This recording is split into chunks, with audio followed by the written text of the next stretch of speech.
Hello friends, I Sushant welcome you all to class 9 history chapter number 2. We are continuing socialism and the Russian Revolution. So today we will start from some portion we left in the last class, economy and society. So हम देख रहे थे कि ज़्यादातर जो कारखाने उद्योगपतियों की निजी संपत्ति थे, मजदूरों की न्यूनतम वेतन मिलता रहे और काम की जो पाली के घंटे निश्चित हो, इस बात का ध्यान रखने के लिए सरकारी विभाग बड़ी फैक्ट्रियों पर नजर रखते थे। लेकिन फैक्ट्री जो इंस्पेक्टर भी नियमों के उल्लंघन को रोक पाने में नाकामयाब थे, मतलब वो भी कंट्रोल नहीं कर पा रहे थे। कारीगरों की जो इकाइयों और वर्कशॉप में काम की जो पाली प्राय 15 घंटे तक खींच जाती थी, जबकि कारखाना में मजदूर आमतौर पर 10 से 12 घंटे की पालियों में काम करते थे। मजदूरों के रहने के लिए भी कमरों से लेकर डॉर्मिटरी तक तरह तरह की व्यवस्था मौजूद थी। सामाजिक स्तर पर मजदूर बंटे हुए थे। कुछ मजदूर अपने मूल गांवों के साथ अभी भी गहरे संबंध बनाए हुए थे। बहुत सारे मजदूर स्थायी रूप से शहरों में ही बस चुके थे। उनके बीच योग्यता और दक्षता के स्तर पर भी काफी फर्क था। सेंट पीटर्सबर्ग के एक धातु मजदूर ने कहा, धातु कर्मी मजदूरों में खुद को साहब मानते थे। उनके काम में ज्यादा प्रशिक्षण और निपुणता की जरूरत जो रहती थी। 1914 में जो फैक्ट्री मजदूरों में औरतों की संख्या 31% थी, लेकिन उन्हें पुरुष मजदूरों के मुकाबले कम वेतन मिलता था। मर्दों की जो तनख्वाह इसके मुकाबले आधा से 3/4 तक उन लोगों को मिलता था। मजदूरों के बीच जो मौजूद फैसला उनके पहनावे और व्यवहार में भी साफ दिखाई देता था। यद्यपि कुछ मजदूरों ने बेरोजगारी या आर्थिक संकट के समय एक दूसरे की मदद करने के लिए संगठन बना लिए थे, लेकिन ऐसे संगठन बहुत कम थे। इन विभेदों के बावजूद जब किसी को नौकरी से निकाल दिया जाता था या उन्हें मालिकों से कोई शिकायत होती थी, तो मजदूर एकजुट होकर हड़ताल भी कर देते थे। 1896-97 के बीच कपड़ा उद्योग में और 1902 में धातु उद्योग में ऐसी हड़ताल काफी बड़ी संख्या में आयोजित की गई। देहात की ज्यादातर जमीन पर किसान खेती करते थे, लेकिन विशाल संपत्तियों पर जो सामंतों, राजशाही और ऑर्थोडॉक्स चर्च का कब्जा था। मजदूरों की जो तरह किसान भी बंटे हुए थे। किसान बहुत धार्मिक स्वभाव के थे। इक्का दुक्का अपवादों को छोड़ दिया जाए तो वे सामंतों और नवाबों के बिल्कुल सम्मान नहीं करते थे। नवाबों और सामंतों को जो सत्ता और हैसियत मिली हुई थी, वह लोकप्रियता की वजह से नहीं, बल्कि जार के प्रति उनकी निष्ठा और सेवाओं के बदले में मिली थी। यहाँ की स्थिति फ्रांस जैसी नहीं थी। मिसाल के तौर पर फ्रांसीसी क्रांति के दौरान ब्रिटेनी के जो किसान न केवल नवाबों का सम्मान करते थे, बल्कि उन्होंने नवाबों को बचाने के लिए बाकायदा लड़ाइयाँ भी लड़ी। इसके विपरीत रूस के किसान चाहते थे कि नवाबों की जीवन छीनकर किसानों के बीच बांट दी जाए। बहुधा वह लगान भी नहीं चुकाते थे। कई जगह तो जमींदारी की हत्या भी की जा चुकी थी। 1902 में दक्षिणी रूस में ऐसी घटनाएं बड़े पैमाने घटी। 1905 में तो पूरे रूस में ही ऐसी घटनाएं घटने लगी। रूसी किसान यूरोप के बाकी किसानों के मुकाबले एक और लिहाज से भी भिन्न थे। यहाँ के किसान समय समय पर सारी जमीन को अपने कम्यून को सौंप देते थे और फिर कम्यून ही प्रत्येक परिवार की जरूरत के हिसाब से किसानों को जमीन बांटता था। Next point is socialism in Russia. रूस में समाजवाद। 1914 से पहले रूस में सभी राजनीतिक पार्टियां गैर कानूनी थी। मार्क्स के विचारों को मानने वाले समाजवादियों ने 1898 जो रशियन मसाल डेमोक्रेटिक वर्कर्स पार्टी, रूसी सामाजिक लोकतांत्रिक श्रमिक पार्टी का गठन किया था। सरकारी आतंक के कारण इस पार्टी को गैर कानूनी संगठन के रूप में काम करना पड़ता था। इस पार्टी का एक अखबार निकालता था। इसने मजदूरों को संगठित किया था और हड़ताल आदि कार्यक्रम आयोजित किए थे।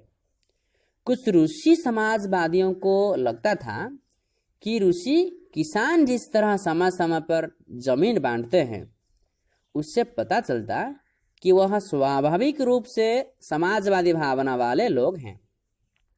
इसी आधार पर उनका मानना था कि रूस में मजदूर नहीं बल्कि किसान ही क्रांति की मुख्य शक्ति बनेंगे।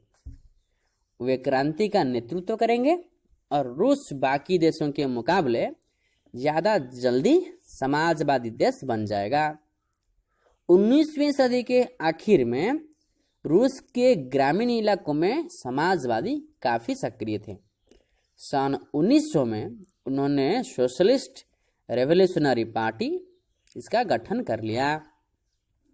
इस पार्टी ने किसानों के अधिकारों के लिए संघर्ष किया और मांग की कि सामंतों के कब्जे वाली जो जमीन ये फौरन किसानों को सौंप जाए। किसानों के सवाल पर सामाजिक लोकतंत्रवादी क्षमा हम कहते हैं सोशल डेमोक्रेट्स, ये समाजवादी क्रांतिकारियों से सहमत नहीं था। लेकिन क्या मानना था कि किसानों में एकजुटना नहीं है, वे बंटे हुए हैं।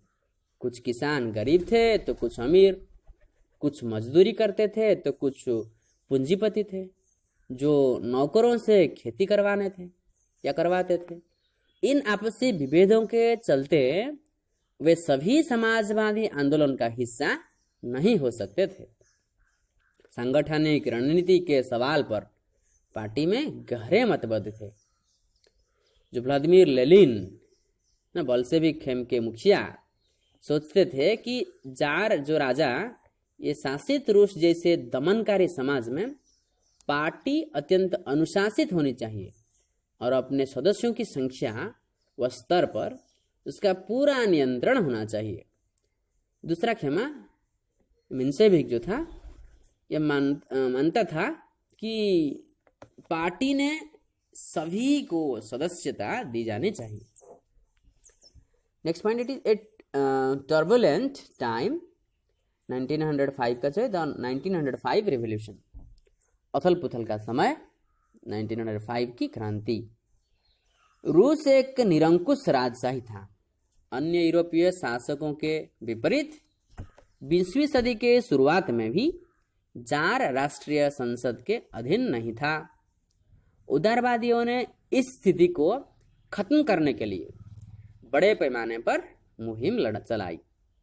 1905 की क्रांति के दौरान उन्होंने संविधान की रचना के लिए सोशल डेमोक्रेट और समाजवादी क्रांतिकारियों के साथ लेकर किसानों और मजदूरों के बीच काफी काम किया।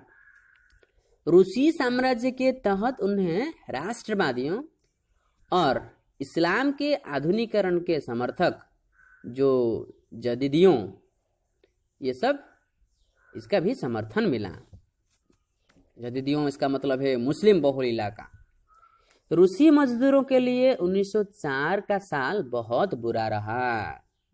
तो इस समय में क्या हुआ, जरूरी चीजों की जो कीमतें इतनी तेजी बढ़ी कि वास्तविक वेतन में 20% तक की गिरावट आ गई। उसी समय मजदूर संगठनों की सदस्यता में भी तेजी से वृद्धि हुई।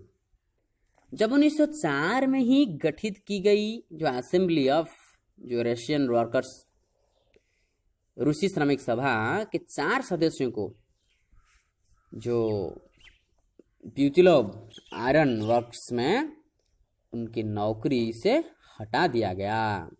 तो मजदूरों ने आंदोलन छेड़ने का ऐलान कर दिया। अगले कुछ दिनों तक के भीतर सेंट पीटर्सबर्ग के 1,10,000 से ज़्यादा मजदूर काम के घंटे घटाकर 8 घंटे किए जाने, वेतन में वृद्धि और जो कार्य स्थितियों में सुधार की मांग करते हुए हड़ताल पर चले गए।